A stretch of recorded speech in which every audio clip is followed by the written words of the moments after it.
Hi, it's Maggie the Irish Gypsy here to bring you your December 2017 mid-month readings. Thank you so much for joining us here today. Welcome to any newcomers who may be with us for the first time. As always, thank you for all your likes, shares, subscribes, your support, feedback, and comments. I do read them all. Thank you so much for taking the time to write them, and please keep them coming. And as always, a big thank you to those of you who continue to keep me so truly fulfilled and busy and occupied with one-on-one readings, both my regular clients and to my new ones as well. It's an honor and a pleasure always to read for you. Thank you for the opportunity to do so. And if any of you are interested in a personal one-on-one reading with me, you haven't read with me before, you've forgotten the information, you can go to my YouTube channel's homepage, click on the About button, and there you'll see all the information about what I do, the services I offer, and also my contact details. I do readings full-time, 5 to 6 days a week is what I do. So turnaround time is usually quite fast. I can almost always get back with you within the same day or the first 24 hours of your initial contact with some more information. And setting up a personal one-on-one reading with me, live or recorded, is pretty quick too. It can take anywhere from a few days upwards of 2 weeks. Almost always within a 2-week period of time, we can schedule something for you. My contact details are there as well, and my contact info is also attached to the description of every video I post. You can email me directly at maggie1McGuire@gmail.com, and you can also find me on the smartphone app Instantgo under the same name, Irish Gypsy. Instantgo is a smartphone app that pretty much puts me at your fingertips 24/7, assuming I'm not asleep or currently occupied, otherwise occupied, of course. And this is different than the traditional, more in-depth, complex readings. This is for the, quick answers to quick questions. If you have a decision you need to make on the fly, a question or two you want to ask really quickly, you're not looking for as in-depth or long of a personal reading. They have several different options there. You can do a one question, one answer read, or you can open it up for a short little chat read via text. And they also have a new video chat option too, so you can see me while I'm doing the reading as well. If you have a decision you need to make really quick, you want to take a look at a relationship and see how it's going, you just met someone, or anything else really. Fast answers to quick questions. So you can find me there as well. It's a cool app. Check it out if you're so inclined. The rest of you, for more traditional in-depth readings, you can just contact me via email and we'll go from there. So these are general readings. There's a lot to be watching. They're going to, of course, mean different things to different people, to different degrees in different areas of your life. So check your rising and your moon sign videos as well, if you know them and if you can, for additional clarification. They may play out a little more predictably for you than your primary sun sign sometimes as well. So let's get into this reading. This is for the fire sign of Aries for December 2017 mid-month. We're looking at the last 2 weeks of December, basically the remainder of 2017. So let's see what's in store for our beautiful fiery rams, the babies of the zodiac, our Aries. Love those Aries. Let's see what the remainder of December, and indeed the remainder of 2017, has in store for you over the next couple of weeks, Aries. Okay. We have the Hermit, followed by the Empress. We have the Ten of Swords, followed by Strength. And from the bottom of the deck, your overall energy and guidance is the Two of Swords.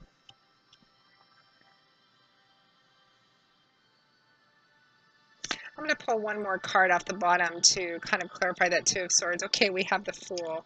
I like that. That makes it a bit clearer and a lot more hopeful. So, Aries, it looks like the next couple of weeks, I'm actually going to start with your crowning cards from the bottom of the deck. I pulled two. Your crowning cards represent your overall energy and guidance over the next couple of weeks.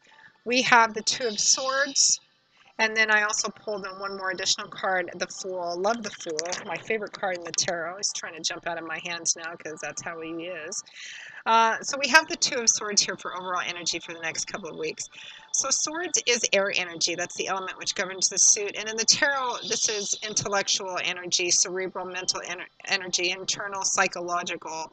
It's about our belief systems, what we believe about things, how we look at things, how we see them, what we think about them, perspectives, perceptions, our words and our ideas, and how that affects the way that we relate and communicate with the world and with people in the world.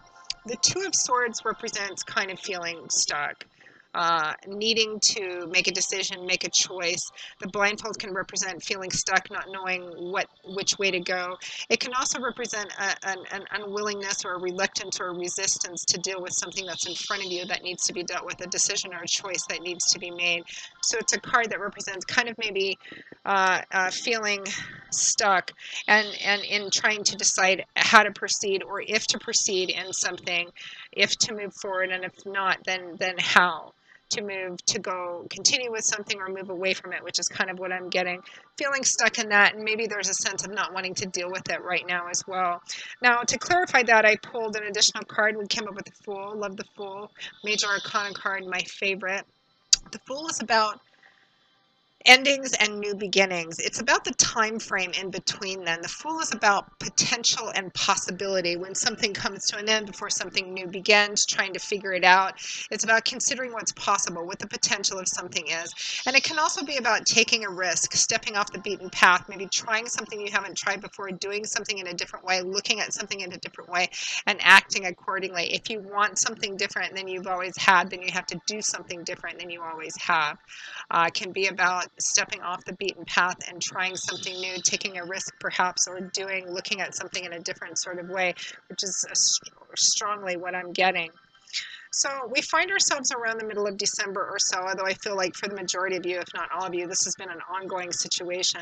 But around the middle of the month, and I'm recording these on the 11th and 12th, time being fluid, as I always say, we have the energy of two major arcana cards. You actually have four.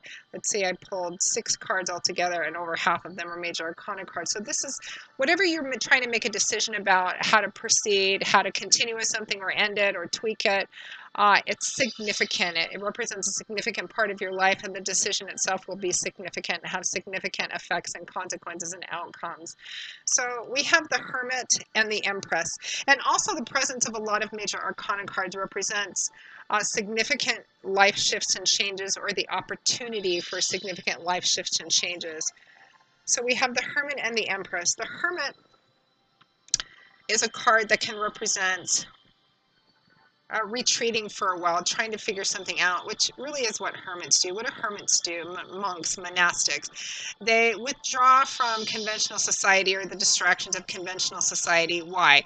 They do this in order to meditate, to seek out wisdom, insight, clarity in something, maybe find a solution for something, kind of taking a step back. It may mean that maybe you don't indulge in as much of the holiday partying or celebrations. Not to say don't do that if, you know, we don't want to go completely the other way, because to completely isolate during a challenging period is not always healthy either.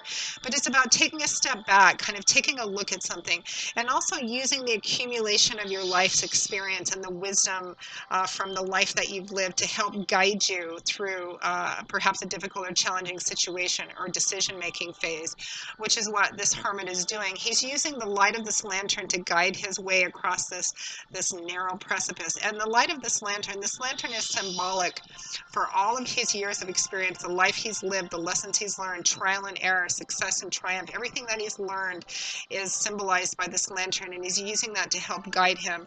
Instincts, intuition, your life's experience, having that be part of the process. And I say part of because you also have the Fool as overall guidance and energy too. And the Fool is about considering something new, perhaps doing something in a different way or taking a risk that you normally wouldn't have taken in your life before. So kind of a balance between those.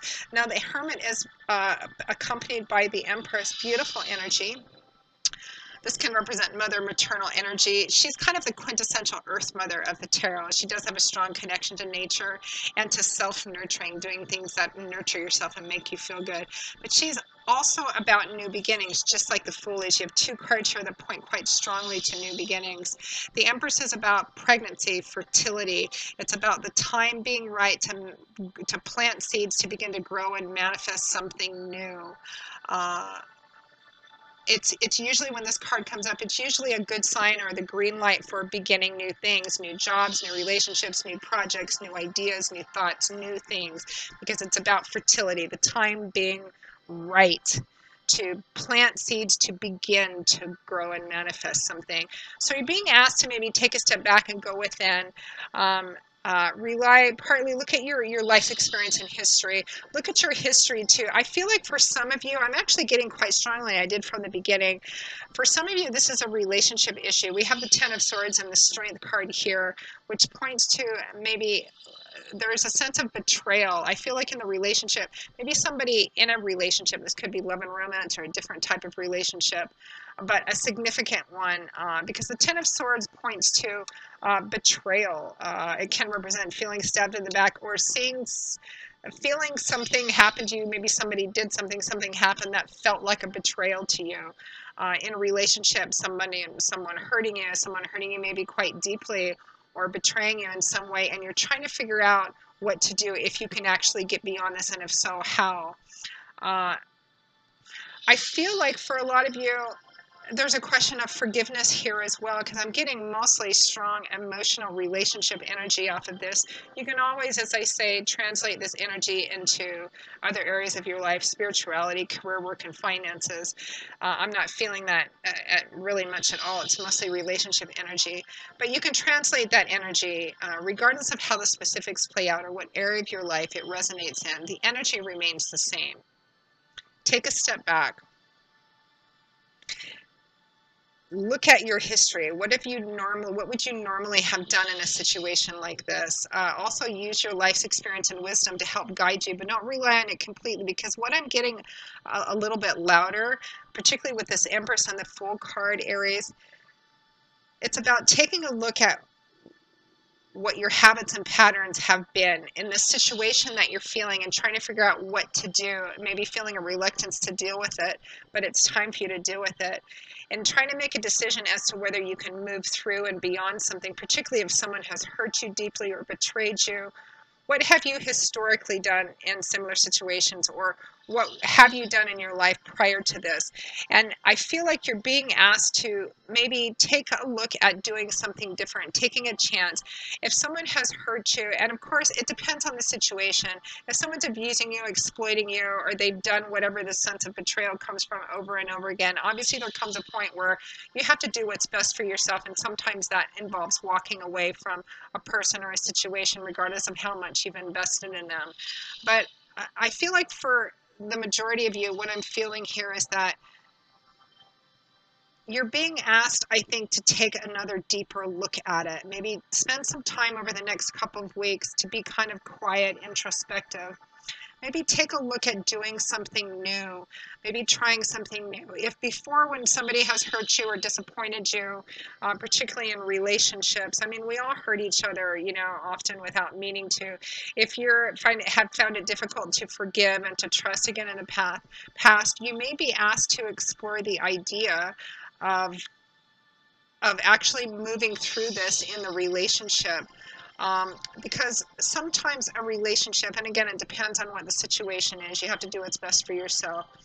Sometimes facing challenges within a relationship, particularly when, somebody hurts you or you hurt somebody else, sometimes it's about making a decision to move through that and beyond that together, which really makes you in a way stronger as a unit afterwards, in terms of a deeper sense of awareness and knowledge of yourself, of the other person, of what you really have, being grateful for what you really have, and not taking things for granted as you move forward as well. It can really, sometimes facing these kind of challenges together and moving through them together in forgiveness and love and awareness can make our relationships deeper and more meaningful, joyful, and real, as time goes on.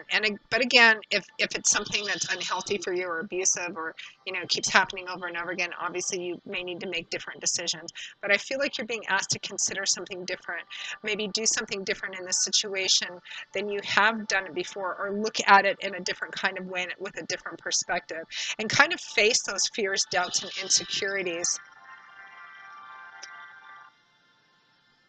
Face those fears and doubts and insecurities you have. Maybe this isn't like XX in the past. Maybe this one or this relationship isn't like the ones I've had in the past. Maybe it's time to make a different change, or try something different this time.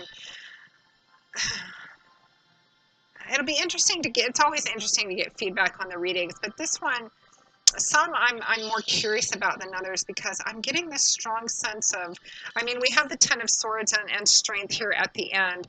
You know, this sense of betrayal, somebody or something, a situation, you're in a place where you feel this sense of betrayal. You're trying to figure out what to do about it. There's a sense of maybe not wanting to deal with it, but you kind of have to. It's in front of you. You know, and of course, depending on what the situation is, you're being asked to face your fears, your doubts, your insecurities. And I'm feeling like this strong thing, Aries, about forgiveness, and not just forgiveness, but actually seeing, especially if this is a relationship where someone has hurt you or you've hurt someone else, you could be on the other side of this.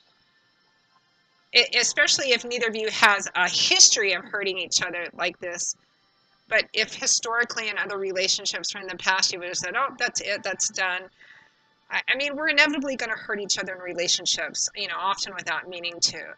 And if we never move beyond that and figure out, okay, how did this happen, and how can we move through this, then our relationships never get past a certain point. We're always kind of stopping and having to start over again, and all of that kind of stuff. And I feel like for those of you for whom that applies, not in negative abusive relationships, you're being considered to maybe move through this and work together and be actually stronger through this as you're facing your fears, your doubts, and insecurities, which is what strength is about. It's about taking a deep, honest, soulful look at yourself, at another person, at what your fears are, and moving through this and beyond this, regardless of which side you know, of the story that you're on. It takes strength to do that. It takes humility and a deep honesty to do that. And that's also what you gain going through this, so that you can move forward stronger, wiser, and more courageously. So very kind of intense sort of reading, not in a bad way, just in a very, this feels like a learning curve, a real evolvement, like personal evolvement, growth sort of situation, Aries, which is why we're here, to learn, to grow, to evolve, particularly in wisdom and love and strength, and, you know, with each other, really, because what else do we have, right? That really matters. Beautiful, beautiful reading, Aries. Can't wait to hear the feedback on this. So that pretty much sums up your December. For some reason, I almost said May. This pretty much sums up your December 2017 mid-month readings. I hope that you have found it helpful, that it brought you a little bit of insight, food for thought, or perhaps validated some of what you were already thinking and feeling.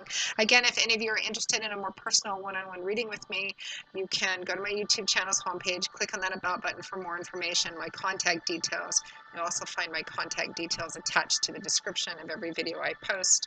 Email me directly at Maggie1McGuire@gmail.com. I would be most happy to work with you and set up a reading just as quickly as possible for you, or a friend, family members as well. Christmas time is always pretty popular for gift readings.